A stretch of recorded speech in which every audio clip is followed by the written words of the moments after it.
සත්තු මරපු කෙනාට කණ්ඩ මස් ටිකක් තියෙනවා. හොරකම් කරපු එකාටත් ගෙනාපු හොරකම තියෙනවා. වැරදි කාමසේවනය කරපු කෙනාටත් ඒ මොහොතේ සැපේ තියෙනවා. බොරු කියලත් ගත්ත දෙයක් තියෙනවා. බීපු එකාට විරිමත හරි තියෙනවා. ඒත් ඉරිසියා කරපු එකාට මොකවත් නෑ. ඉරිසියා කරන කෙනාට මොකවත් නෑ.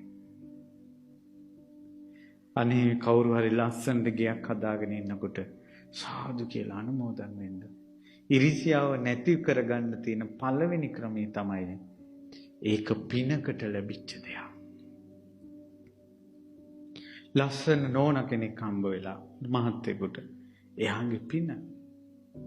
හොඳ වාහනයක් හම්බ වෙලා එයාගේ පින. ගේ ලස්සනට තියෙනවා එයාලගේ පින. ඒ ළමයි හොඳට ඉගෙන ගන්නවා එයාලගේ පින. එයාලට හොඳ රස්සා හම්බ වෙලා එයාලගේ ඔය පින. ඊළඟට නිලතලවලට ඉහළට යනවා එයාලා සංසාරේ සුදුසුාට සුදුසු තැන දීලා එයාලගේ පින. කීර්ති ප්‍රශංසාව පැතිරිලා යනවා නොසිතූ විදියට. ඒකට හිතන්න ඕන මෙයාගේ පින. එක තැනකට මිනිස්සු ඇදෙනවා පන්සලකට උනා. හිතන්න ඕනේ ඒ ස්ථානයේ පින. ඉරිසියා කරන්න හොඳ නෑ. ඉරිසියා කරන්න හොඳ නෑ. ඉරිසියා මේ ජීවිතේ යම් සතුටක් වෙයි කඩා වැටීමක් දැකලා. ඒ ඉරිසියාවේ ස්වභාවය කියන්නේ තමාට යම් කිසි කෙනෙක් වටන්න බැරි නම් එයා වැටෙන දවස ගැන හිත හිතා ඉන්නවා. දැන් ওই ප්‍රශ්න අපිටත් එනවා. දැන් ඔන්න කාලයක් බණ කියනකොට හාමුදුරුවරු සමහරවල් තරුණ හාමුදුරුවෝ කාලයක් බණ කියන් යනකොට සමහර හාමුදුරුවරු මොන හරි අකර තැබ්බේ වලට අහු වෙලා යනවා. තුටේ සමහර හාමුදුරුවෝ ටිකේ කරදර වෙනවා.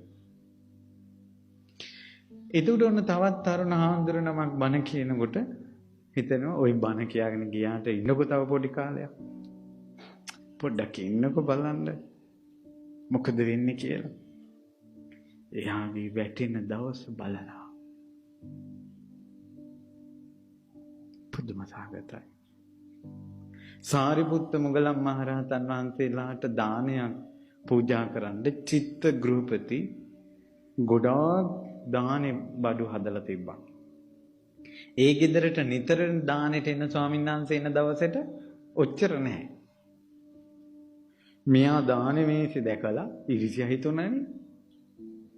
ඊට පස්සේ මෙහෙම බලලා කෝ ඉතින් තලගුලි නෑ නේ. තලගුලි නෑනේ කිව්වා. අර හාමුදුරුවෝ ඉරිසියාවට නැති දෙයක් පෙන්නනවා. දැන් මේ ලස්සන බෝධි මණ්ඩපයක් කියමුකෝ. ලස්සන බෝධි මණ්ඩපයක් කියනකොට තව වැඩ ඉවර නෑනේ ඉතින්. එයා ඒක වෙන එකකින් වහනවා. ආවෝ ලස්සනයි කියලා අනුමෝදන් වෙන්නේ. ලස්සනට ඇඳලා එනකොට මංගල ගෙදරකට ලස්සනට ඇඳලානේ නෑ රෙන්ට් එකට අරන් එන්න ඇඳු. ඒක ටිකක් දානවා. පුදුම වැඩක්. ඒ නිසා පින්තුනේ බුදුරජාණන් වහන්සේගේ ශාසනයේ ශ්‍රාවකයාට ශාස්ත්‍රුන් වහන්සේ නැවත නැවත දේශනා කළා මේ කෙලෙස් ප්‍රහාණය කරන්න. මතක තියාගන්න කයෙන් වෙන වැරදි කය සංවර කළා පුළුවන්. ඒ වැරදි නැති කරගන්න. වචනෙන් වෙන වැරදි වචනේ සංවර කරලා නැති කරගන්න පුළුවන්. හිතෙන් වෙන වැරදි කයෙන් වචනෙන් ඒ විදිහට සංවර කළා නැති කරගන්න බෑ. හිතෙන් වෙන වැරදි පඤ්ඤාය දිස්වා පහතබ්බා. ප්‍රඥාවෙන් දැක දැක ප්‍රහාණය කරන්න ඕන. ඒ කියන්නේ ඔබටත් මටත් ඉරිසියාව ඇති වෙන්න පුළුවන්. ඒක දකින්න ඕන දැන් මට ඉරිසියාවක් ආවා කියලා. ඒක දකින්නේ මොකෙන්ද? ප්‍රඥාවෙන්. ප්‍රඥාව කියන්නේ මේක හොඳ නෑ මට කියලා මේ ඉරිසියාව හිතෙන් බැහැර වේවා කියලා හිතට තර්ජනය කරලා සාදු කියලා අනිත් එක්කිනාගේ සම්පත අනුමෝදන් වෙන්න ඕන. පුරුදු වෙන්න මේක.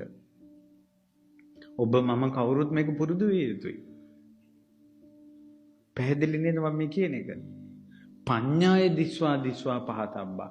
සිය වතාවක් ඉරිසියාව ඇති වුණොත් සිය වතාවක් ඉරිසියාව නම් මට එපා කියලා පතන්න. ඒ පැතුම ඔබත් එක්ක එනවා. උදාහරණයක් අවසන් වතාවට කියන්නේ. සාරිපුත්තයන් වහන්සේ සංසාරෙම ඉරිසියා කළේ නැහැ කියලා කිව්වනේ මම. ඒකට හේතුව තමයි සාරිපුත්තයන් වහන්සේ ඊටමත් දීර්ඝ සංසාරේ එක්තරා ජීවිතයක ලස්සන ගෑනු කෙනෙකුට අහු වෙලා හිටියා. ඒ රජ කෙනෙක් වෙලා ඉද්දි. එයා මේ ලස්සන ගෑනු කෙනා ළඟින් පිරිමියෙක් යනවටත් ඉරිසියයි.